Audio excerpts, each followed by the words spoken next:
va prendre donc grand J, puisque J, jaune domine vert. Donc, je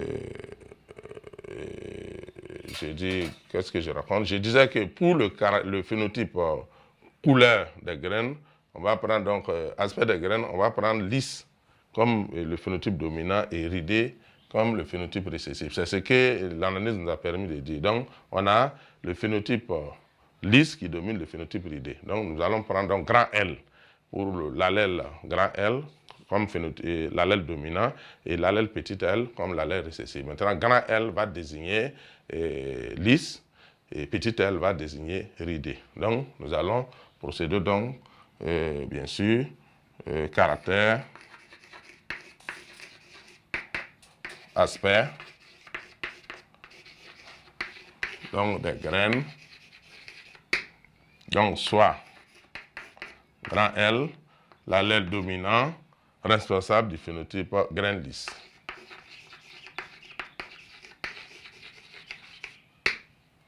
Donc soit petit L, l'allèle récessif, responsable du phénotype graine ridée.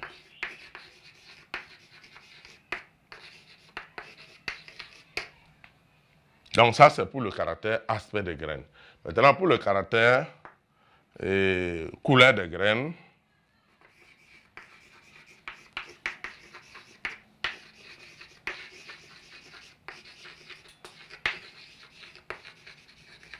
nous allons prendre également, on va suivre la même logique, puisqu'il y a jaune et il y a vert. Et on a dit que le phénotype jaune domine le phénotype vert. Donc, on va prendre grand J pour jaune.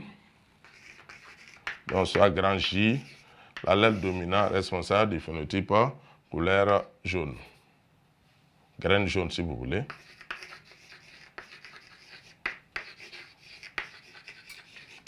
Et soit petit J, l'allèle récessif responsable du phénotype graine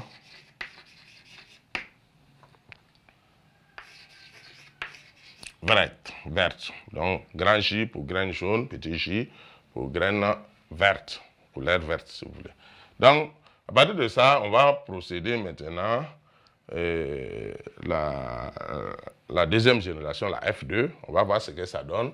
Et on constate que cette deuxième génération, F2, c'est-à-dire le croisement de F1 avec F1, on a 4 types de phénotypes. On a graines lisses et jaunes qui apparaissent au nombre de 315, graines lisses et vertes, 108, il y a 101 graines ridées et jaunes et 32 graines ridées et vertes.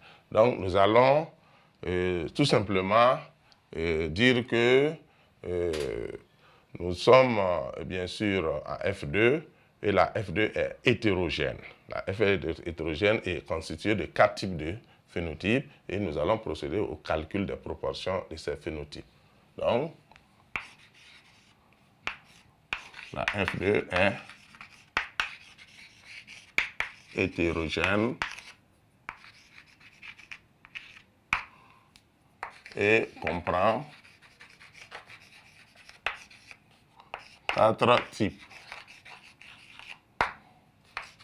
de phénotypes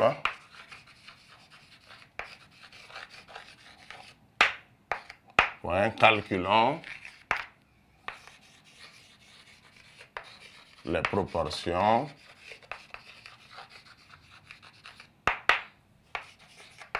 de ces phénotypes. Donc, comme on a déjà fait le choix, donc on peut utiliser les symboles pour donc, désigner les phénotypes.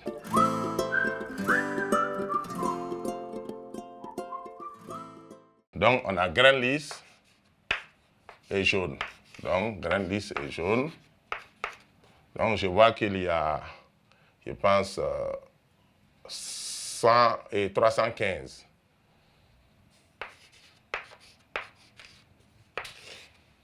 Donc, sur un total de, ça doit nous donner en gros 315, ça fait 209. 209 plus 32, ça fait 11. donc 241.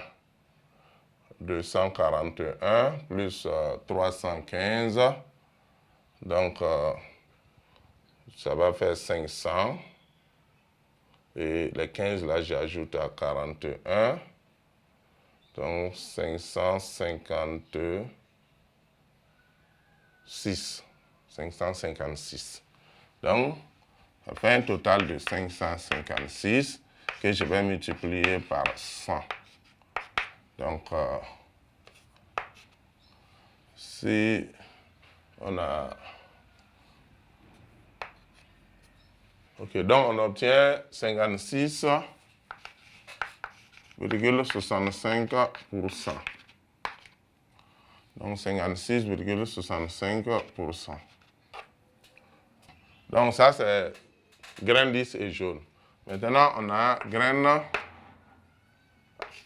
lisse et verte. Là on va prendre 108 divisé par 556 multiplié par 100. Ça doit donner 19,42.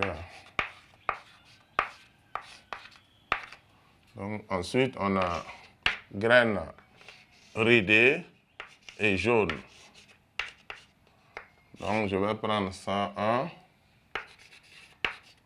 multiplié par 100 divisé par 556, 18,16. Donc on a graines ridées et vertes. Donc je vais prendre 32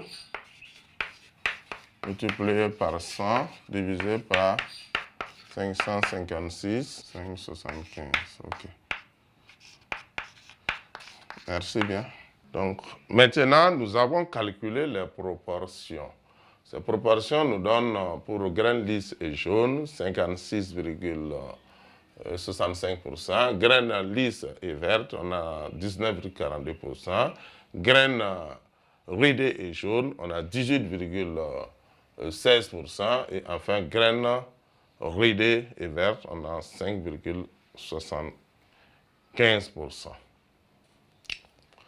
En réalité, c'est la proportion qui a été ajustée par Mendel. C'est des statistiques. Il y a souvent des pertes de données qui font qu'on ne trouve pas exactement les mêmes valeurs. Sinon, en réalité, voilà, donc 56,25 et 3/16e, ça doit faire 18,75 si je ne me trompe, et l'autre c'est 6,25. En réalité, c'est des valeurs qui sont statistiquement égales normalement à 56, quand on ajuste, mais comme c'est une expérience que Mendel a réalisée, il y a eu certainement des pertes de données, des graines qui ont été perdues par-ci, par-là, qui fait qu'on n'a pas exactement les mêmes. Et puis, il y a la loi de la nature aussi qui va s'imposer. Donc, on va trouver ces écarts de valeurs. Sinon, en réalité, les valeurs statistiques, c'est 56,25, 18,75, 6,25. Donc, ce qui va nous permettre de procéder à l'hypothèse sur le dihybridisme à gènes autosomaux indépendants avec dominance de caractère.